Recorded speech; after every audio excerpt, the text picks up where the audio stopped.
बग्गे ने उसके साथी ने निक्के पहलवान की लाश उठाकर गड्ढे में डाल दी और उस पर मट्टी भरने लगे। डड़ा पुर करने के बाद उन्होंने ऊपर गोबर फैला दिया और अब उस जगह को देखकर कोई भी नहीं कह सकता था कि यहाँ किसी को दफन किया गया है। वो रात मज गुजरने पर उस डेरे पड़ी गुजारी। सुबह वो देर तक सोता रहा और जागने की कुछ ही देर बाद अपने आदमी को वहीं शहर भेज दिया और खुद अपनी गाड़ी पर गांव आ गया। दोपहर 5 बजे तक का वक्त बाजी बुज्जर ने अपने गांव वाले गली में गुजारा और बिद शहर की तरफ रवाना हो गया। कार ड्राइव करते हुए वो बार बार शारिक और निक्के पहलवान के बारे में सोच रहा था। निक्के पहलवान की इस तरह गायब हो जाने से शारिक यकीनन परेशान होगा और उसके कारोबार पर भी असर पड़ेगा। एक बड़ा अड्डा बंद हो जाने से उसे लाखों का नुकसान उठाना पड़ेगा और जब यके बाद दीगरे उसके आदमी इस तरह गायब होने लगेंगे तो शारिक के होश ठिकाने आ जाएंगे। वो या तो मैदान छोड़कर भाग जाएगा या उसके सामने घुटने टेक देगा और फिर लाहौर की मनशियात की मार्केट पर उसकी अजारादारी को कोई रोक नहीं सकेगा। शारिक 2 दिन तक उस मकान से बाहर नहीं निकला। समीना ने रो रो कर अपना हाल बुरा कर लिया था।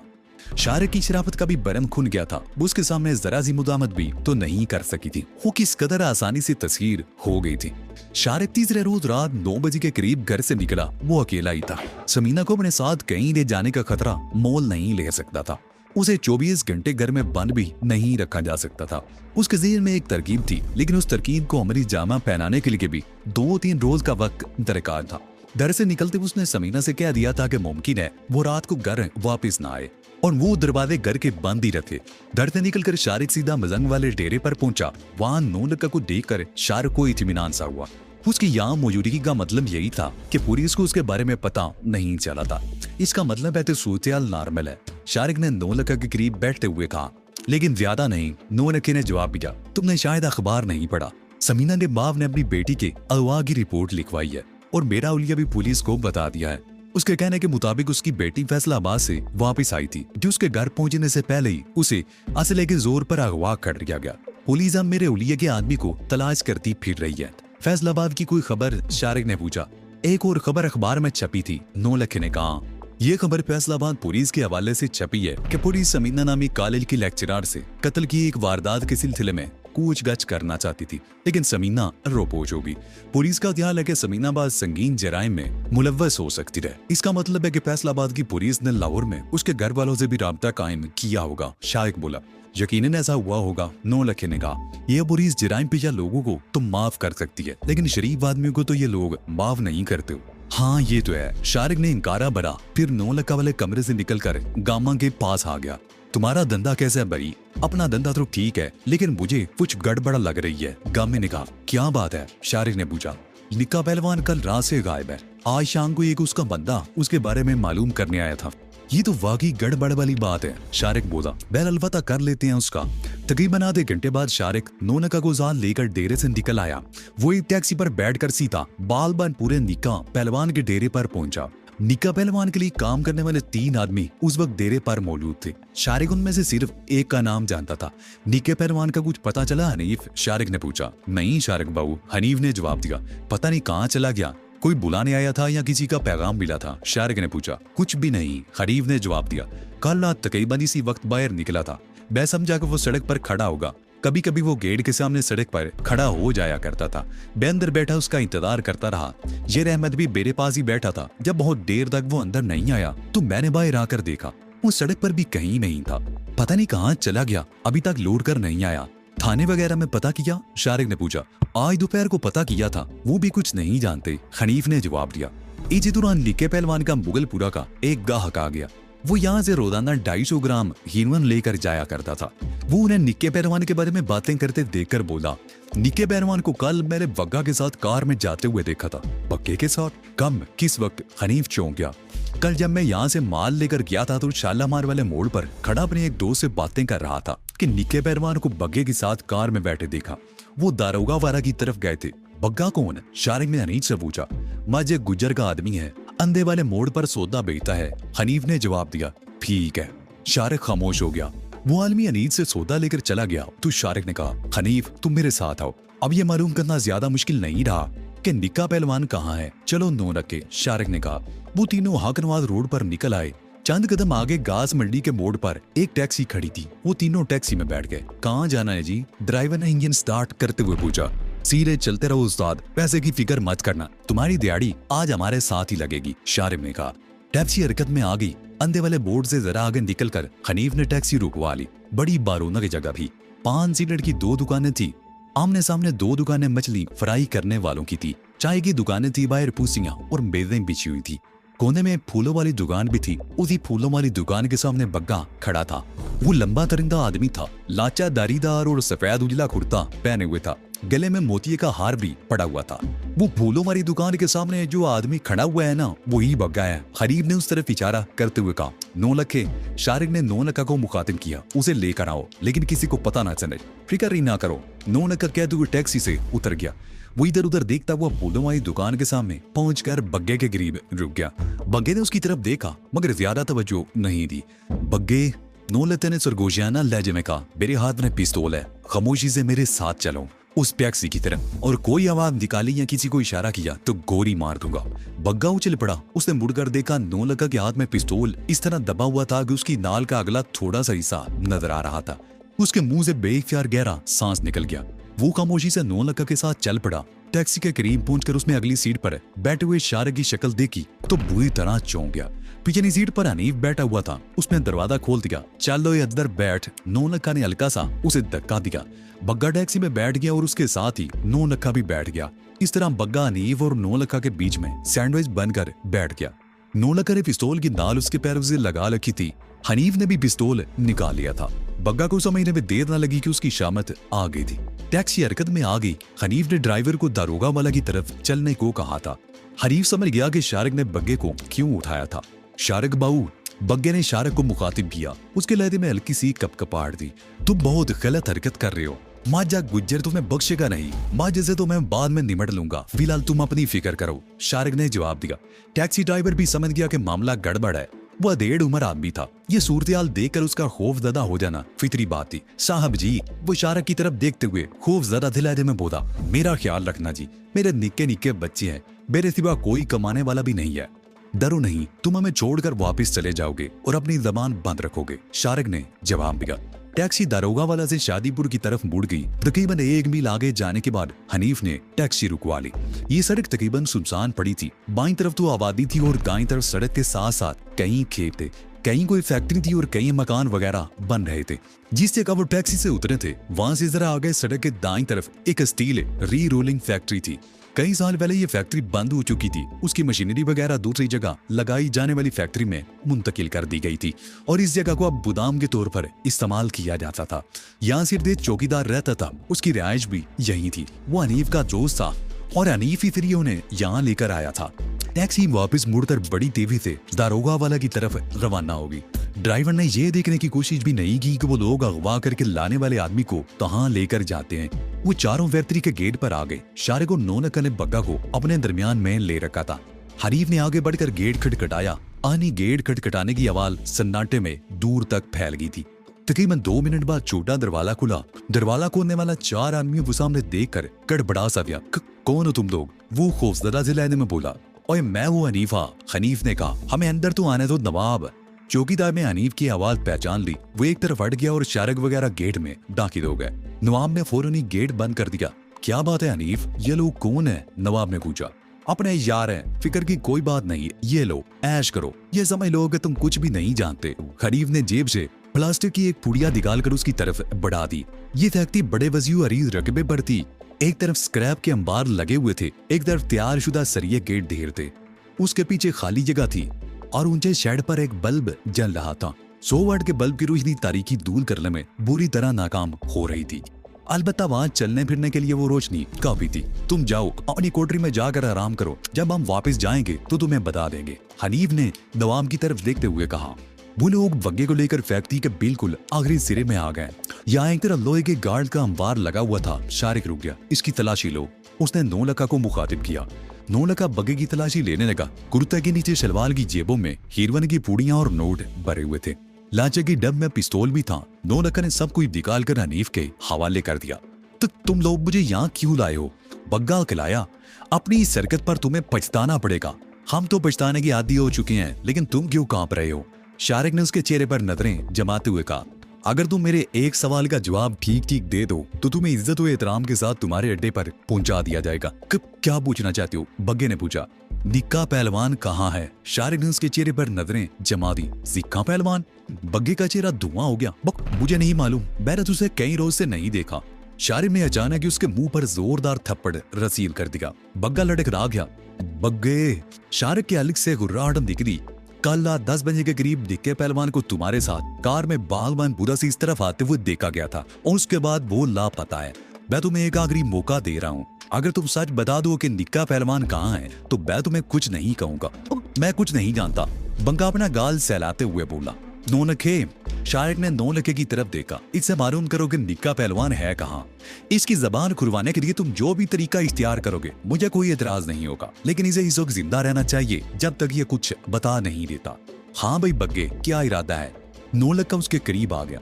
मैं कुछ नहीं जानता, मुझे कुछ भी नहीं मालूम। बग्गा पीछे हटने लगा। नौलखे ने अचानक ही उसके पेट पर ठोकर मार दी। बग्गा भी बिलाता हुआ दूरा हो गया। नौलखा ने घुटने से उसके मुंह पर ठोकर लगाई। इस मर्तबा बग्गा एक झटके से सीधा हो गया। वो लड़खड़ाकर 2 कदम पीछे हटा। नौलखा ने उसके जबड़ों पर घुंसों की बारिश कर दी। हर घुंसे पर बग्गा बिलबिला उठता। तुम अपने आप को बहुत बड़े बदमाश समझते हो ना? नौलखे ने उसे ठोकर मारते हुए था, लेकिन जो कुछ तुम कर रहे हो वो बदमाशी नहीं। आज मैं तुम्हें बताता हूँ कि बदमाशी होती क्या है। नौलखे ने उस पर ताबड़तोड़ हमले शुरू कर दिए। बग्गा जमीन पर लौट रहा था और नौलखा उस पर ठोकरों की बारिश करता जा रहा था। शाहरुख को उस पर हैरत हो रही थी कि नौलखा के बारे में उसका ख्याल था कि वो अंदर से खोखला होगा, लेकिन बग्गे पर इतनी मेहनत करने के बावजूद वो बिल्कुल ताजा दम नजर आ रहा था।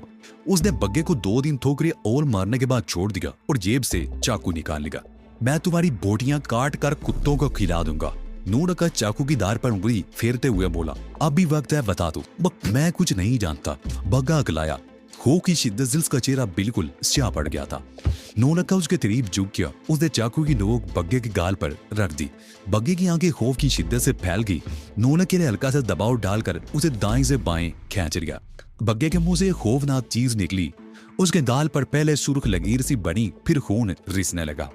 दूसरी मर्तबा चाकू तुम्हारे सीने में उतरेगा, नौलखे ने कहा। जबान खोल दो तो मेरा हाथ रुक सकता है। बाजा मुझे जिंदा नहीं छोड़ेगा। बग्गा अकलाया। जिद्दा तो तुम्हें मैं भी नहीं छोड़ूंगा। नौलखे ने चाकू वाला हाथ ऊपर उठा लिया। उसका अंदाज आता था जैसे उसके सीने पर वार करना चाहता हो। रुक जाओ नौलखे। शारिक हाथ उठाता हुआ आगे आ गया और बग्गा के करीब जाकर झुक कर बैठ गया। अगर तुम सब कुछ सच सच बता दो तो मैं तुम्हें तहफ्फुज़ की जमानत दे सकता हूँ। मैं जब गुजर तुम्हारी तरफ आंख उठाकर भी नहीं देख सकता। बताओ निक्का पहलवान कहाँ है? अगर तुमने अब भी जबान ना खोली तो फिर मैं तुम्हारी कोई मदद नहीं कर सकूंगा। वो खत्म हो चुका है, बग्गे ने अकलाते हुए जवाब दिया। क्या? हनीफ उछल पड़ा। उसने आगे बढ़कर बग्गे पर ठोकरों की बारिश कर दी। शारिक ने बड़ी मुश्किल से उसे काबू किया था। वो कैसे मरा, तफसील बताओ। शारिक फिर बग्गे के पास बैठ गया। माजा गुजर तुम्हें जीप पहुंचाना चाहता था, बग्गे ने कहा, और फिर निक्का पहलवान के बारे में उसे तफसील बताने लगा। आखिर में वो कह रहा था, मैंने माजा गुजर को मना किया था कि इसे कत्ल ना किया जाए, लेकिन उसने मेरी बात नहीं मानी। उसे 10 मिनट तक कुएं के पानी में डबोए रखा और फिर उसकी लाश वहीं दफन कर दी गई। ठीक है, शारिक बोला। माजे गुजर की अब शामत ही आ गई है। नौलखे खत्म कर दो इसे। शारिक ने आखिरी अल्फाज नौलखे से मुखातिब होकर कहे थे। उसके लहजे में दरिंदगी थी। नहीं, बग्गा चीखा, तुमने वादा किया था कि अगर निक्का पहलवान जिंदा होता तो मैं अपना वादा जरूर पूरा करता। शारिक ने उसकी बात काट दी। मैं खून के बदले खून का कायल हूँ। बग्गे ने उसना चाहा, मगर हनीफ ने आगे बढ़कर एक बार फिर उस पर ठोकरों की बारिश शुरू कर दी। इसी दौरान नौलखे ने मौका पाकर चाकू बग्गे के सीने में उतार दिया। लाश को यहाँ छोड़ना ठीक नहीं होगा। मेरा गैर इसे फैक्ट्री के पीछे खेतों में डाल दिया जाए। कल दिन में इसे कोई ना कोई देख ही लेगा, शारिक ने कहा। और इधर रात को कुत्तों ने दावत उड़ा ली तो? नौलखा बोला। ऐसे लोगों का यही अंजाम होना चाहिए, शारिक ने जवाब दिया। फैक्ट्री की पिछली दीवार में भी एक छोटा सा दरवाजा था जिसमें कुंडा लगा हुआ था और एक मुड़ी तुड़ी तार कुंडी में फंसी हुई थी। नौलखा ने तार निकालकर कुंडा खोल दिया। पिछली तरफ खेत काफी गहराई में थे। दरवाजे के साथ मिट्टी डालकर एक डलवान सी बना दी गई थी। नौलखा और हनीफ ने हाथों और पैरों से बग्गे की लाश को उठा लिया और उसे डंडा डोली करते हुए दरवाजे से बाहर आ गए। शारिक ने लोहे का एक टुकड़ा उठा लिया और जमीन पर बिखरा हुआ खून छुपाने के लिए मिट्टी को ऊपर नीचे करने लगा। जहां तक मुमकिन हो सका उसने मिट्टी को तय उबाला करके खून के धब्बे गायब कर दिए। नौलखा और हनीफ तकरीबन 10 मिनट बाद वापस आए। कहां बहन की लाश? शारिक ने पूछा। फैक्ट्री से 3 खेत दूर, नौलखे ने जवाब दिया और दरवाजे का कुंडा बंद करके उसमें पहले की तरह तार फंसाने लगा। मेरा ज्ञान है, हम चलना चाहिए, शारिक बोला। वो फैक्ट्री के मेन गेट के करीब चौकीदार की कोठरी के सामने आ गए। कोठरी का दरवाजा खुला हुआ था और नवाब चारपाई पर लेटा ऊँग रहा था। नवाब हनीफ ने कोठरी में दाखिल होकर उसे झिंझोड़ा, उठकर गेट बंद कर ले, हम जा रहे हैं। नवाब गड़बड़ाकर उठ गया। ये तीनों गेट खोलकर फैक्ट्री से बाहर आ गए। नवाब ने उठते आंखें मलते हुए दरवाजा बंद कर दिया और दोबारा कोठरी में आकर चारपाई पर गिर गया। वो नींद में ये भी नहीं देख सका था कि ये लोग जब आए थे तो इनकी तादाद 4 थी और अब 3 आदमी वापस जा रहे थे। वो लोग फैक्ट्री से निकलकर सड़क पर दारोगा वाला की तरफ चलने लगे। इस वक्त तकरीबन 12 बज चुके थे और सड़क बिल्कुल सुनसान पड़ी थी। कुछ ही देर बाद उन्हें घोड़े की टापों की आवाज सुनाई दी। हनीफ ने पीछे मुड़कर देखा। शादीपुर की तरफ से एक रेड़ा आ रहा था। रेड़ा जब करीब पहुंचा तो हनीफ ने उसे रोक लिया। रेड़े पर पट्टे लदे हुए थे। वो तीनों भी ऊपर चढ़ गए। दारोगा वाला बोर्ड पर वाघा की तरफ से आने वाली बस मिल गई। ये बस रेलवे स्टेशन जा रही थी। हनीफ तो बर्फ खाने वाले स्टॉप पर उतर गया और वो दोनों बस पर बैठे रहे। रेलवे स्टेशन से नौलखा और शारिक के रास्ते भी अलग हो गए। नौलखा तो मदन चला गया और शारिक चुबुर्जी आ गया। जब वो घर पहुंचा तो समीना जाग रही थी। उसने पहली ही हल्की सी दस्तक पर दरवाजा खोल दिया। तुम सोई नहीं अभी तक? शारिक ने अंदर दाखिल होते हुए पूछा। मुझे डर लग रहा था, समीना ने जवाब दिया। तुमने मुझे इस वीरान मकान में क्यों रखा हुआ है? यहाँ तो मैं बिल्कुल कैद होकर रह गई हूँ। तुमने कहा था कि लाहौर में तुम्हारी माँ और बहन भी रहती थी, मुझे उनके पास क्यों नहीं छोड़ देते? कम अज कम कुल बातें करने वाला तो होगा। अभी हालात ऐसे नहीं है कि तुम्हें वहां छोड़ा जाए, शारिक ने जवाब दिया। पुलिस अभी तुम्हें तलाश कर रही है। हो सकता है अखबारात में तुम्हारी तस्वीर भी छप जाए। अगर किसी ने तुम्हें पहचान लिया तो बचाव की कोई सूरत नहीं रहेगी। इसका मतलब है कि मैं हमेशा इस चारदीवारी में कैद ही रहूंगी, समीना ने कहा। नहीं, शारिक ने कहा। वैसे मेरे देह में एक और तरकीब है। 1-2 दिन इंतजार कर लो, उसके बाद तुम आजादी से घूम फिर सकोगी। कैसी तरकीब? समीना ने उलझी हुई निगाहों से उसकी तरफ देखा। बाद में बचाऊंगा, अभी सो जाओ, मुझे भी नींद आ रही है, बहुत थका हुआ हूँ, शारिक ने जवाब दिया। शारिक तो कुछ देर बाद वाकई सो गया, लेकिन समीना देर तक जागती रही। सुबह नाश्ता करके शारिक फिर घर से निकल गया। उसने समीना से कहा था कि वो दोपहर तक लौट आएगा। शारिक सीधा सुहेल के रेस्टोरेंट पहुंचा। वो बगली दरवाजे से जाने की बजाय रेस्टोरेंट में दाखिल हुआ था। सुहेल काउंटर पर बैठा हुआ था। शारिक एक लम्हे को उसके करीब रुका। मुझे एक जरूरी फोन करना है, ऊपर कमरे में हूँ, तुम रिसीवर मत उठाना। वो ऊपर कमरे में आ गया। टेलीफोन का एक एक्सटेंशन सेट यहाँ भी मौजूद था।